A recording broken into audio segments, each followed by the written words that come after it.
Welcome to the Pivot Principles, where we talk all things pivot because change is the only constant in life. I help women thrive through life transitions by helping them pivot with confidence, community, and coaching. My name is Jalan Agnew. I'm at LCSW. I'm an award-winning keynote and TEDx speaker. I'm a life coach, a wellness consultant, and a mindfulness facilitator.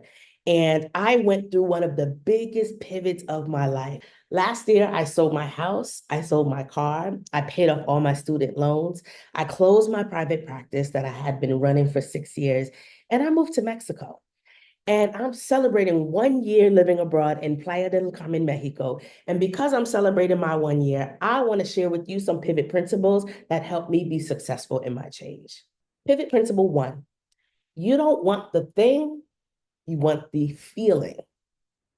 You don't want the thing, you want the feeling. So one thing I hear a lot of people say is, I want more money. I want to make more money. I want to make X amount of money, right? It's not the money that you want to make. It's the emotion that you think that making more money is going to give you. You think that you'll feel joy, that you'll feel free, that you'll feel excited. You think you'll feel all of these things when you get more money, which may be true. But here's the thing for the people who are feeling stuck. This is for you. If you're feeling stuck and you're not knowing what you want, it's going to be really important to make this a journey about how you feel versus about the thing that you're going for. So, for example, right, we want more money because we want joy. Boom. Let's just make that the premise for the remainder of this. We want joy. So, what we do together in our work is first, I help you recognize where you already experience joy in your life right now. And the reason that's so important is because one, we have to recognize the positive things we have going on in our lives before we can create a new one. Because then it just becomes a cycle of you being in a life and focusing on the next one. So the first reason that we focus on where we feel those emotions already in our current life is because we want to get into the practice of noticing the positive emotions that we already have. That's one. Two, if we say, I'm going to focus on the moments of joy that I already have in my life, then you are attuning your body and your mind to the frequency of joy. Let me say that again. If we focus on where we already feel joy in our lives, then we are attuning our minds and our body to the frequency of joy. So the way we do that is, tell me about your last joyful moment. Okay. Tell me how you felt in that moment. Tell me what your body felt like in that moment. Tell me who was around you in that moment. Tell me the smells and the sounds. Tell me everything you can about that moment. Because what we want to do is start priming your brain to recognize when you're having that feeling. So that when you are having that feeling, you could be present in the moment. You could be present in that feeling. Because what starts to happen, if I am on a journey of joy, if I'm on a journey to recognize joy in my life, now my mind is focused and attuned to joy. So I'm not walking around looking for things to complain about. I'm not walking around thinking about, oh, that wasn't good and I don't like that. And when she do that and when she, we're not in that space. When we attune our life to joy, when we're on a joy journey, then that's what we're focusing on. And the more you focus on those moments of joy, okay, when I feel joy, I feel a little lightness in my head and I feel my body feels good. My back opens up a little bit. My stomach feels a little bit better, right? Now you're starting to notice how joy feels in your body. And I want you to think about frequency like a note. Ah, okay. Ah, if you walk around your life listening for all the time, and every time you notice it, you walk towards that thing, guess what's going to start to happen? Ah, is going to start to become the essence of your life, right? Can we feel it?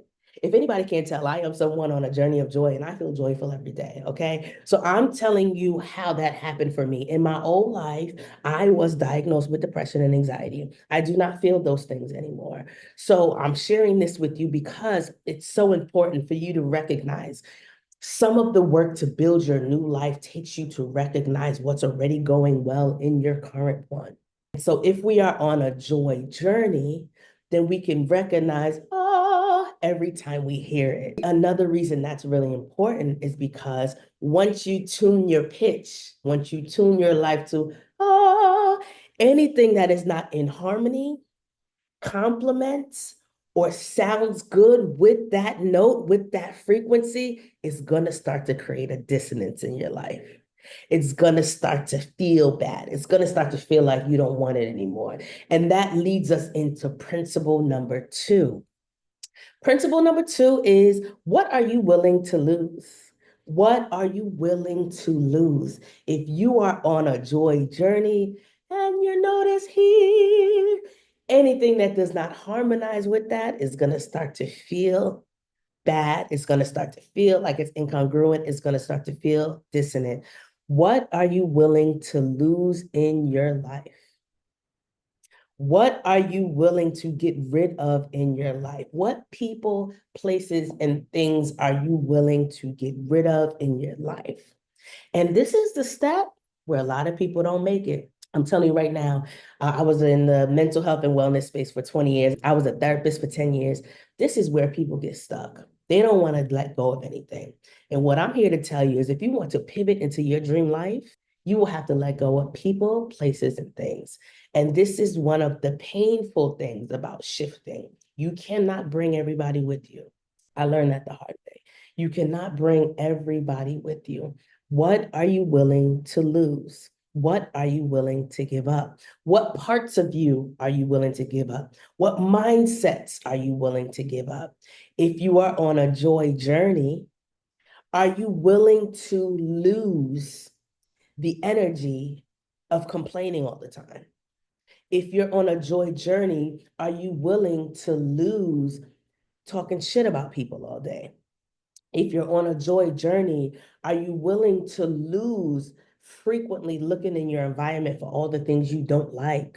Are you willing to let go of the version of yourself that is never satisfied? Are you willing to let go of all of those things? So pivot principle number 2 is, what are you willing to lose? Which leads us into pivot principle number 3, the purge, the great purge. You're going to have to get rid of stuff. You will have to get rid of people, places, and things. And if not, the answer to number 2 is nothing, turn off the video right now. I'm not talking to you. Pivot principle number 3 is the great purge. Get rid of those old clothes. Get rid of all that stuff in your house that you're not using. Get rid of those relationships that have been hanging on by a thread. Get rid of them ends that you've been needed to clip since 1994. Get rid of all the old energy. If you're not using it, get rid of it. If you're not using it right now, get rid of it. One of the biggest things when I moved is my house was huge and I had stuff. I'm a single woman. I ain't got no kids. I had so much stuff in the basement, in the attic, in the closet. And I had a second room full of stuff. When it came time to move, I just realized how much stuff I accumulated over the years that was no longer in alignment with who I was. I remember I found this bandage dress. Remember bandage dresses? Okay, I'm showing my age. My millennials. Remember bandage? I found this bandage dress that I had bought. It was a size medium. Okay, because where's that going? Thing ain't fit in 10 plus years. And I'm holding on to it like, no, I'm gonna fit into it. Get rid of it, purge it, clean out your energy, open your windows, clean out all of those things you haven't cleaned in a while. Clear it all out. Clean your car out, clean your office desk out, clear it all out. Clear your phone out, get rid of old pictures. The great purge is pivot principle number 3. Get rid of it. You don't need it. If you're not using it, get rid of it. Pivot principle number 4, you're going to have to steady your internal world. And the reason why I say that is, when you are pivoting, right? I think of a pivot like a tornado, and you're in the center, you're in the eye of that storm. You want your internal world to be so solid because your external world is going to be shifting and changing a lot once you get into this process. So steadying your internal world means committing to a practice, whatever kind of spiritual practice that is. Lean into that. Commit to silence, meditation, prayer, journaling. Commit to that daily, every other day, a couple times a week. Commit to your routine. What time do you wake up? What time do you go to bed? I'm telling you, as a therapist of 10 years, a routine is so important, because if you're waking up in a brand new place, The best thing you can do for your mind and body is to have a routine so at least you know where your baseline is. You should also know what things soothe you. When we talk about self-soothe, we talk about the things that you can use with your five senses. So what things that you watch soothe you? What things that you listen to soothe you? What things that you touch soothe you? What things that you taste soothe you? And what things that you smell soothe you?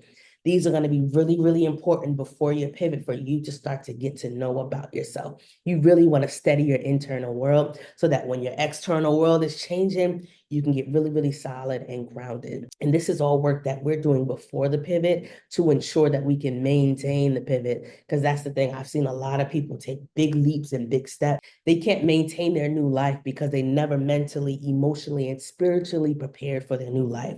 Steady your internal world. That's going to be really, really important. Pivot principle number 5, get comfortable being uncomfortable. Success lies outside of your comfort zone. When you are evolving and changing and growing and on a joy journey, things are going to be uncomfortable. You will have to shift into a space where when things are uncomfortable, it means to lean in. Because what happens a lot of times, people feel stuck. It's not that you're stuck, it's that you're not willing to get uncomfortable. You're not willing to do things that are uncomfortable. You're not willing to put yourself out there in a different way. You're not willing to be seen trying. You're not willing to fail. You're not willing to risk rejection, right? These are all things that are going to be part of your pivot.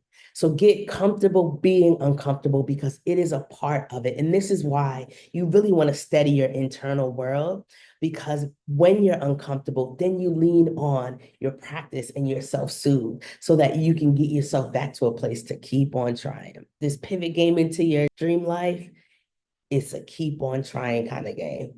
And some people do things once and they take off and that's it. But for a lot of us, it's a lot of trial and error. And with trial and error comes error. And that's where the discomfort comes from. So get comfortable being uncomfortable. And that leads us into pivot principle number 6, is to try new things. Be curious and be childlike, right? A lot of people get stuck because they want to be experts in every aspect of their life. If you're an expert in every aspect of your life, it means you're not growing. No. Sit with it. Sit with it. Sit with it. Because that's some good stuff right there. If you're an expert in every level of your life, you're not growing. So the biggest piece of this principle is to try new things and be curious and childlike when you try them. Do not go in like an old miserable woman every time you try in something new. Nobody wants to hear it.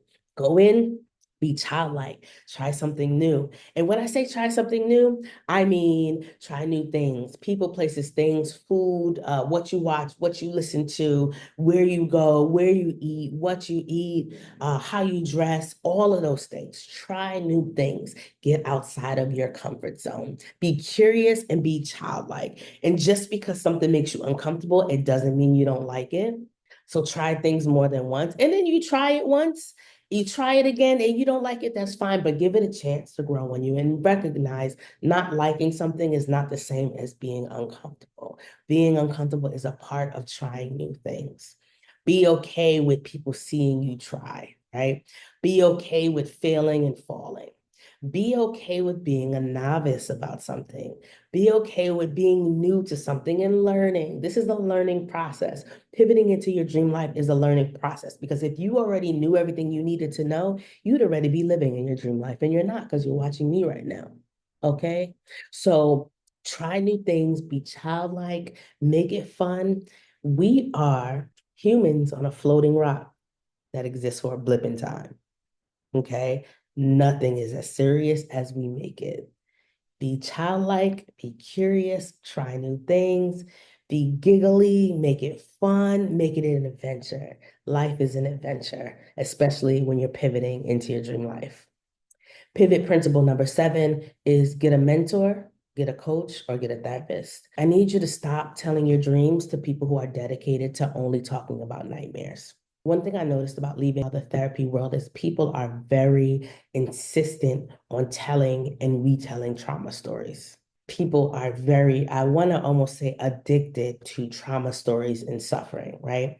And that's not good or bad, it just is. Sometimes people get so stuck in the suffering of their own lives that they are not able to support you in a way that you need to. So I need you to stop talking to people who are dedicated to trauma and suffering in their stories and in their narratives about themselves and about the world. And I need you to get a mentor, a coach, or a therapist that you can talk to about this dream life so that you don't have somebody trying to negate what it is that you're trying to build. Pivot principle number 9 is to feel your feelings. Let me tell you what's going to come up. I can tell you right now, guilt, because you feel like you're leaving people behind, or you feel like I worked for X amount of years in this field and I'm just gonna leave. Or I was talking to somebody the other day and she was saying, my parents sacrificed so much for me to get to this place where I'm at, and I'm just gonna abandon it, right? So guilt will come up.